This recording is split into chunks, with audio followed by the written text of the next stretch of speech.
একটা ছোট্ট যন্ত্র মানুষের জীবন বাঁচাতে পারবে। কোভিডের যে জার্মটাকে বা যে কোনো ইনফেকশাস ডিজিজের জার্মটাকে, ব্যাকটেরিয়া বা ভাইরাস টোটালি ডিস্ট্রয় করতে পারবো আমরা এই ছোট্ট একটা যন্ত্রের মাধ্যমে। নমস্কার, আজকে আমাদের সামনে আছেন প্রথিতযশা বিজ্ঞানী রমেন্দ্রলাল মুখার্জি, যিনি ভারতের বুকে এবং বাংলার বুকে একটা অদ্ভুত নিদর্শন রেখেছেন। কি করে বিজ্ঞান মনস্কতা, কি করে একটা মানুষ বিজ্ঞানী হতে পারে, অভূতপূর্ব কিছু আবিষ্কার উনি করেছেন এবং এখনো আজকে অবধি করে যাচ্ছেন। তো আজকে ওনার এই যে সুন্দর কাহিনী, এই যে অনুপ্রেরণামূলক কাহিনী, আজকে আমরা ওনার কাছ থেকেই শুনবো। চলুন শুরু করা যাক। আপনার যে জীবনের এই যে বিজ্ঞানের যে যাত্রার যে শুরুটা, সেটা যদি একটু আমাকে ডিটেলসে বলতে পারেন প্রথম থেকে। আমার শুরুটা এরকম হয়েছিল, তখন আমার বয়স 4 বছর। তা আমার ঠাকুরদাদা ছোটবেলাতে তখন উনি আমাদের বলতেন যে দুপুরবেলায় খেয়ে দিয়ে ঘুমাতে হবে। তো ছোটবেলা থেকে আমার ঘুমের প্রবলেমটা আছে, মানে ঘুম হতো না, যেটা এখনো আছে। এবারে পরপর আমাদের সব ভাই বোনদের উনি মাটিতে বিছানা করে সব শুয়ে দিয়েছেন। তখন আমরা যে বাড়িটায় ছিলাম, একটা বড় একটা ঘর, আমার বাবা ফোর্টিলান মিলে ম্যানেজার ছিলেন, তো সেখানে একটা বাংলো টাইপের বাড়ি, বিশাল বড় ঘর। আর সেই ঘরের দরজা জানলা বন্ধ করে উনি আমাদের সবাইকে শুতে বলেছেন। এবারে দরজাটা যখন একটা বড় দরজা, দরজার উপরে একটুখানি ফাঁকা ছিল এবং সেই ফাঁকা দিয়ে হালকা একটা আলো আসছিল। আর আমার পাটা ছিল দেওয়ালের দিকে, আর আমরা পরপর পাশাপাশি সব শুয়ে রয়েছি। আমার ঠাকুরদাদা আমার মাথার দিকে বসে রয়েছেন, যে আগে ঘুম পাড়ানো হবে, তারপর উনি ঘুমাতে যাবেন। এবারে ঘটনাটা হয়েছে এরকম যে উনি হয়তো বুঝতে পেরেছেন যে আমি ঘুমাইনি, বাকিরা সবাই ঘুমিয়ে পড়েছে, ঘুমাইনি। এই ভেবে উনি হঠাৎ করে বলতে শুরু করলেন যে মরা কুমির লেজ নাড়ে, জ্যান্ত কুমির লেজ নাড়ে না। যেই বলা, আমাকে প্রমাণ করতে হবে যে আমি ঘুমাচ্ছি, আমি আমার পা দুটো নাড়তে শুরু করলেন ওপরে। তখন উনি বললেন, বাহ, তো একজন ঘুমাচ্ছে আর বাকিটা জেগে আছে। তা আমি আরো জোরে জোরে পা নাড়ছি। তো এটা ছিল সেদিকের ঘটনা। এবারে চোখটা এমনি বুঝে অল্প অল্প খুলে আমি ভাবছি কি হচ্ছে না হচ্ছে, দেখার চেষ্টা করছি। ঘরটা অন্ধকার। তো হঠাৎ করে দেখলাম যে যেখানটা দেওয়ালটা রয়েছে, আমার পায়ের সামনে যে দেওয়ালটা রয়েছে, সেখানে কিছু জিনিস নড়ে চড়ে বেড়াচ্ছে। তো এবারে দেখলাম একটা হলুদ রঙে কি চলে গেল। তারপরে একটু ভালো করে যখন লক্ষ্য করছি, চোখটা একটুখানি অল্প একটু খুলেছি, তখন দেখছি একটা ট্যাক্সির মতন বেরিয়ে গেল, কিছু লোক হেঁটে যাচ্ছে দেওয়াল দিয়ে, কিছু গাড়ি লরি সব যাচ্ছে। আমার কাছে খুব আশ্চর্য লেগেছিল। তখন তো সিনেমা দেখিনি, সিনেমা জানিও না কি জিনিস, কিন্তু এখন যেটা সিনেমায় হয় ঠিক মনে হচ্ছিল যে ওই রকম কিছু একটা ঘটছে দেওয়াল। তো এটা হয়েছে। তার দেখার পরে এবার আমি বিকেলবেলা ঘুম থেকে, মানে ওঠার পর সবাই যখন ঘুম থেকে উঠেছে, তখন আমি আমার ঠাকুরদাকে ব্যাপারটা বলতে পারছি না যে এরকম একটা জিনিস দেওয়ালে হচ্ছিল দেখেছি। কারণ বলছি না যে আমি তাহলে যদি বলি তাহলে প্রমাণিত হয়ে যাবে দুপুরে ঘুমাইনি, জেগেছিলাম। সুতরাং আমাকে চুপচাপই থাকতে হবে। এবারে আমার হঠাৎ মাথায় প্রশ্ন এলো যে এই যে জিনিসটা ঘটছে বড় একটা দেওয়ালে, সেইটা কি ছোটভাবে কি কোনো একটা জায়গায় হতে পারে? এই 4 বছর বয়সে আমার মাথায় একটা কৌতূহলবশতার প্রশ্ন এলো, যেটি কি হতে পারে। তারপরে এটা ভাবছি, এটা তাহলে কিছু এটা তাহলে পরীক্ষা করা যায়, এরকম ভাবছি। কি করে দেখবো? হঠাৎ করে মাথায় এলো যে আমার ছোট জায়গা করতে করতে আমার ঠাকুমার একটা ফেলে দেওয়া কাশির সিরাপের একটা বাক্স খুঁজে পেলাম, সাধারণ একটা বাক্স। তা সেই বাক্সটাকে নিয়ে এবারে ভাবছি যে এই বাক্সটা যদি ঘর হয় তাহলে কিরকম হয়, মনে মনে ভাবছি। এবারে তখন ভাবছি ওখানে তো একটা দরজা ছিল, তাহলে বাক্সটার মধ্যে কোনো দরজা নেই, একটা সিম্পল একটা ওষুধের যে 100 ml যে বাক্সটা হয়, সেই সাদা রঙের বাক্স ছিল। আমি কি করলাম, মাকে কি বললাম, আমার একটা সেফটি পিন লাগবে। তা মা বললো যে না, এখন সেফটি পিন দেওয়া যাবে না। তা মা দেবে না কেন? যে হাতে ফুটে যাবে সেফটি পিন, ছোট বাচ্চা, কিছুকে দেবে না। আমি কান্না তুলে দিলাম, না দিদি হবে করে কান্না। তো মা দেখলো যে অবস্থা, কান্না থামানোর জন্য সেফটি পিনটা আমার দিয়েছে। তা আমি কি করেছি, ছোট একটা ফুটো করেছি একদিকে।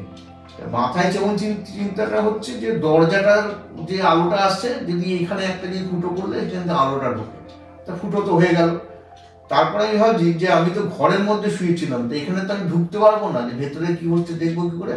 আমি তো কি করলাম, ওই বাক্সটার ওপরের দিকে একটা গর্ত করছি। কি করে গর্ত করবো, সেভাবে অনেকগুলো ছোট ছোট ফুটো করে তারপর আঙ্গুল দিয়ে চেপেছি। চেপে দেখলাম একটা গর্ত হয়েছে। তাহলে আমি দেখলাম একটা জিনিসটা করেছি, কিন্তু এটাকে তো পরীক্ষা করে দেখবো আমি। ঠিক ওটা যে দুপুরবেলায় হয়েছিল ঘটনা, এই 3-4টের সময় হয়তো সে সময় ঘটনা। তা আমি এরকম 2 দিন পরে ওই জিনিসটাকে নিয়ে আমাদের বারান্দাটার পাশে একটা রেলিং ছিল, রেলিং এর ওপরে রেখেছি। রেখে এবারে ভাবছি যে ওখান থেকে কি দেখা যায় কিনা দেখবো। একটা চেয়ারের ওপর উঠে ওই রেলিং এর ওপর রেখে আমি দেখছি যে যেখানটা ছিল তার পাশের বাগান, তারপরে ছিল একটা রাস্তাটা এখন নাম খসড়, তখনও নাম ছিল। ওই খসড়ে দেখলাম গাড়ি ঘোড়াগুলো যাচ্ছে, আর আমি উপর থেকে দেখছি যা পরিষ্কার দেখা যাচ্ছে। তখন যেটা করেছিলাম, যখন আমি ক্লাস 7-এ পড়ি বা 8-এ পড়ি, তখন জানলাম যে আমি যেটা করেছিলাম সেই সময় সেটাই ছিল পিনহোল ক্যামেরা। অর্থাৎ পিনহোল ক্যামেরার প্রিন্সিপালটা কিন্তু না জেনে একটা ঘটনাকে দেখে আমার মনে কৌতূহল জেগেছে যে এটাকে করা যায় কিনা। তারপরে দেখলাম ওটা পিনহোল ক্যামেরাটা আমি কারোর সাহায্য ছাড়াই এমনি তখন বানিয়ে ফেলেছিলাম। এই যে ঘটনা ঘটলো, তারপর থেকে কিন্তু আমার বিজ্ঞানের প্রতি উৎসাহটা অনেক বেড়ে গেল। এই জিনিসটাই এখন বলে না যে এলন মাস্ক এরা বলছে যে ফার্স্ট প্রিন্সিপাল থেকে কিছু করা, স্টার্টিং ফ্রম দ্য বেসিক্স। একদম। আপনি অনেক যে নানা পুরস্কার, নানা সম্মান পেয়েছেন, সেগুলো সম্বন্ধে যদি কিছু বলেন। আচ্ছা, এরপরে পুরস্কারের কথা বলতে গেলে আমি যেমন আমার আবিষ্কার মাইক্রোস্কোপ করেছিলাম, সেটা 1998-এ আবিষ্কার করেছিলাম, সেটা সম্বন্ধে বলবো। সেটা অনেকটাই লং স্টোরি আছে। সেটার জন্য আমি Geneva, Switzerland, world intellectual property organization Geneva, সেখান থেকে আমার এটা এসছে, ওই মানে আমার স্বীকৃতি, আন্তর্জাতিক স্বীকৃতি আমার আবিষ্কারের জন্য। তাই এইটা হচ্ছে সেই মাইক্রোস্কোপ, যে মাইক্রোস্কোপটার জন্য প্রথম আমি ইন্টারন্যাশনাল অ্যাওয়ার্ড পেয়েছি এটার জন্য, জেনিভা, সুইজারল্যান্ড থেকে। তারপরে 2002 সালে আমি এটার জন্য গেস্ট সায়েন্টিস্ট অ্যাওয়ার্ড পেয়েছি। এবং তারপর একটার পর একটা অনেক পুরস্কার দেশে বিদেশে পেয়েছি। বিভিন্ন সময় আমাকে সম্মান জানানো হয়েছে বিভিন্ন রকম আবিষ্কারের জন্য। এইটার যে আবিষ্কার, এটা একটা ছোট্ট একটা যন্ত্র দেখতে পাচ্ছেন, যার ওজন অনলি 105 গ্রামস। এই 105 গ্রামস ওজনে এখানে যে যন্ত্রটা, এখানে যদি আমরা দেখি, এখানে দেখুন দুটো স্লাইড ক্লিপ দেখা যাচ্ছে। এখানে আমরা স্লাইড থেকে ঢোকাবো, একটা যে কোনো স্লাইড নিয়ে দেখাবো। এখানে দুটো নব রয়েছে। এই একটা নবকে যখন অন করবো, এখানে একটা আলো জ্বলছে, এই আলোটা ইন্ডিকেট করবে যে ইনস্ট্রুমেন্টটা চালু হয়ে গেছে। আর এখানে আমি তার ইন্টেন্সিটি বাড়াতে কমাতে পারবো। আর এটা হচ্ছে ফোকাসিং নাও। এইটা হচ্ছে ভিউ ফাইন্ডার প্লেট, এটা হচ্ছে ভিউ পয়েন্ট। এখানটা চোখ লাগলে দেখা যাবে, স্লাইডটাকে এখানে ঢোকানো হবে। আর এইখানটায় দুটো স্ক্রু আছে, আমরা 9 ভোল্ট ব্যাটারি রয়েছে, ব্যাটারি পাল্টাতে পারবো। এই হচ্ছে ছোট্ট একটা জিনিস, যেটা পকেটে করে নিয়ে যাওয়া যাবে যে কোনো জায়গায়। মানে আমার দরকার হলো একটা, মানে আমি একটা ফিল্ডে গেছি, ফিল্ডে গিয়ে একটা কোনো ধানের একটা দেখলাম, সেখানে কোনো পোকা লেগেছে কিনা, জাস্ট একটা স্লাইডের মধ্যে নিয়ে দিলাম। সেখানে আমি লাগালে আমি জেনে যাবো যে কিছু প্রবলেম আছে কিনা। কি আমি ধরুন একটা সামনে পন্ড ওয়াটার রয়েছে, পন্ড ওয়াটারের মধ্যে একটা পার্টিকুলার জিনিস আছে কিনা সেটা দেখবো। তো সেটাখানে একটা ওয়াটার ড্রপ নিয়ে একটা কর্সলিন লাগিয়ে দিয়ে দিই, ইনস্ট্যান্টলি জেনে যাবো আর কি। ধরুন আমি এমন একটা জায়গায় গেলাম যেখানে কোনো বড় মাইক্রোস্কোপ ক্যারি করা যাবে না, একটা 10 কেজি ওজন মাইক্রোস্কোপ না ক্যারি করে আমি এটাই 105 গ্রাম ওজনের একটা মাইক্রোস্কোপ নিয়ে গেলাম। নিয়ে গিয়ে আমি মোটামুটি একটা জেনে গেলাম যে হ্যাঁ এখানে এই জিনিসটা অ্যাভেলেবল, এই স্পেসিমেনটা। আমি এখানে তখন এটা দেখে নিলাম, দেখে নিয়ে যদি মনে হয় ফার্দার রিসার্চ করার দরকার, তখন আমি ল্যাবে এটাকে নিয়ে যেতে পারবো। এইটার মানে এত ব্যবহার, এবং আমার ইউজার বলতে পারেন ক্লাস 1 থেকে শুরু করে ডক্টর, রিসার্চার সবাই আছে এটাতে। এই ইউজার ম্যাগনিফিকেশন কতটা? এইটার দুটো মডেল আছে। এই যে ম্যাগনিফিকেশন এখন দেখছেন, এটা 50x ম্যাগনিফিকেশন। এটাতে ব্লাড আর ক্রোমোসোম বাদ দিয়ে যে কোনো জিনিস দেখা যাবে। মানে ধরুন আমি ওয়াটার দেখতে পারি, আমি কোনো যে বায়োলজি স্পেসিমেন যারা সব মানে বইতে যা যা ওরা পড়ছে সব ওরা দেখতে পারে স্টুডেন্টরা। প্রতি কটা কাজ এটা করে দেবে। এবং শুধু তাই না, এর থেকে অসাধারণ ছবি তোলা যায়, মাইক্রো ফটোগ্রাফি, যেটা ক্যামেরা, মোবাইল ক্যামেরা যেটা এখন সবার কাছে রয়েছে। তা আগে তো আমি মোবাইল ক্যামেরা তখন ছিল না, যখন এটা আবিষ্কার করেছিলাম 98-এ, তখন অতটা মোবাইল ক্যামেরার প্রচলন ছিল না। তখন ডিজিটাল ক্যামেরাও আসেনি, তখন ওই এমনি এসএলআর ক্যামেরা বসিয়ে তখন ছবি তোলা যেত। এখন তো মোবাইল তো সবার কাছেই রয়েছে, তো মোবাইল দিয়ে ছবি তুলে, কারণ ইউএসএ তে রয়েছে, সে এখানে তুলে ইউএসএ তে পাঠিয়ে দিল তার বন্ধুর কাছে।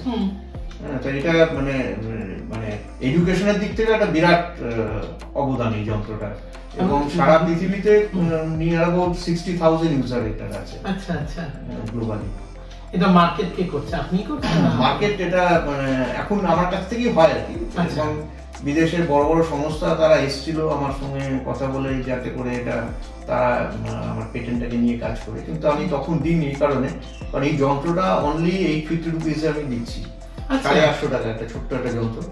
আর এটা একটা মডেল আছে যেটা এই মডেলটা, এটার একটা মডেল, এই মডেলটা 2500 দাম। তো এটার ম্যাগনিফিকেশনটা হচ্ছে আপনার আপ টু 450x আছে, আর 15x IPS এর মধ্যে দেওয়া থাকলে সেটা আপনার 675x অবধি ম্যাগনিফিকেশন হবে।